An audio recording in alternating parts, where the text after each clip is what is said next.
हरियाणा की सियासत से बीजेपी के लिए एक बेहद ही बुरी खबर सामने आ रही है।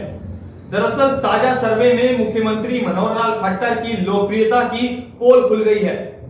हरियाणा की जनता ने ही सीएम खट्टर को मुख्यमंत्री के तौर पर पूरी तरह से नकार दिया है। यानी हरियाणा की जनता सीएम खट्टर को बीजेपी का एक फेलियर मुख्यमंत्री बता रही है। बता दें, हजारों लोगों के सर्वे में मनोहर लाल खट्टर को सिर्फ 1.6% लोगों ने ही तीसरी बार सीएम बनाने के लिए वोट दिया है, जिसके बाद मनोहर लाल खट्टर को हरियाणा के लोकप्रिय नेताओं की बजाय अलोकप्रिय नेताओं की श्रेणी में सबसे ऊपर रखा जा सकता है, क्योंकि हरियाणा के लोकप्रिय नेताओं की सूची में मनोहर लाल खट्टर को सबसे निचला स्थान मिला है। इसके अलावा साल 2021 में एबीपी न्यूज ने भी एक सर्वे किया था, वो भी आप देखिए, जिसमें मनोहर लाल खट्टर देश के दूसरे सबसे खराब मुख्यमंत्री बताए गए थे। ऐसे में अगर बीजेपी ने 2024 में हरियाणा विधानसभा का चुनाव मनोहर लाल खट्टर की अगुवाई में लड़ने का फैसला किया तो हरियाणा की सत्ता से बीजेपी पूरी तरह से बेदखल हो जाएगी और ये बीजेपी के लिए आत्मघाती फैसला साबित होगा।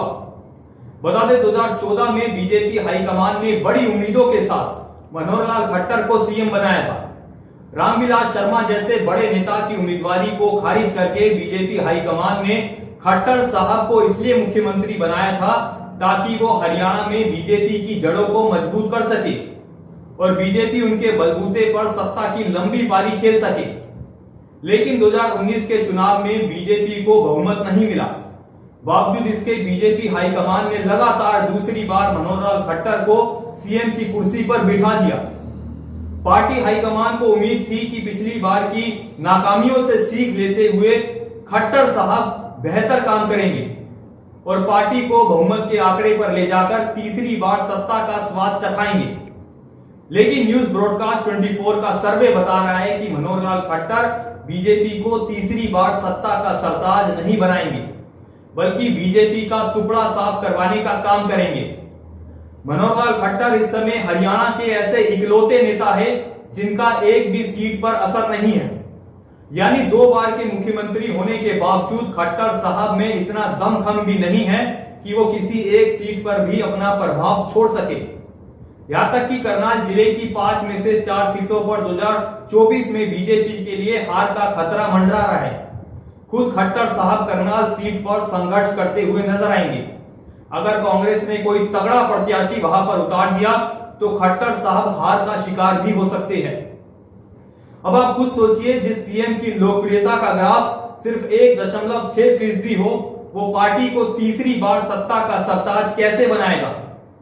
बीजेपी 2024 के चुनाव में अगर मनोहर लाल खट्टर की अगुवाई में ही चुनावी दंगल में उतरी तो उसका अंजाम 2014 में जो कांग्रेस का हुआ था उससे भी बुरा होगा। 2014 के चुनाव में भी कांग्रेस की हालत इतनी खराब नहीं थी जितनी इस समय बीजेपी की है। 2014 के चुनाव में तीसरी बार सीएम बनने की दावेदारी ठोक रहे भूपेंद्र सिंह हुड्डा की लोकप्रियता भी इतनी डाउन नहीं थी जितनी आज के समय में मनोहर लाल खट्टर की है। 2014 के चुनाव में भूपेंद्र सिंह हुड्डा रोहतक, झज्जर और सोनीपत में फिर भी बहुमत के साथ खड़े थे, लेकिन खट्टर साहब के लिए अपना जिला बचाना भी काफी मुश्किल लग रहा है। ऐसे में सवाल उठता है कि बीजेपी आखिर कैसे और किसके बलबूते पर सत्ता हासिल करेगी, क्योंकि मनोहर लाल खट्टर की अगुवाई में तो बीजेपी का भविष्य 2024 के चुनाव में अंधकार में नजर आ रहा है। फिलहाल अब बीजेपी हाईकमान को यह खुद सोचना चाहिए कि प्रदेश के जिस मुख्यमंत्री को करीब 2% लोग भी पसंद नहीं कर रहे या उन्हें पसंद कर रहे हैं, उसके बलबूते पर आखिर कैसे सरकार बनाई जाएगी।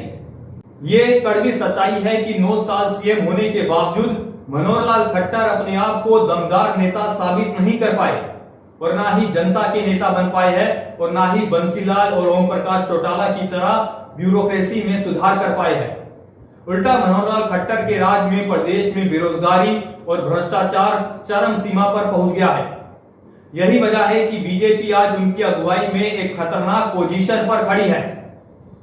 फिलहाल आपकी इस खबर पर क्या राय है और आप किसे प्रदेश के अगले मुख्यमंत्री के तौर पर देखना चाहते हैं, हमें नीचे कमेंट बॉक्स में जरूर बताएं।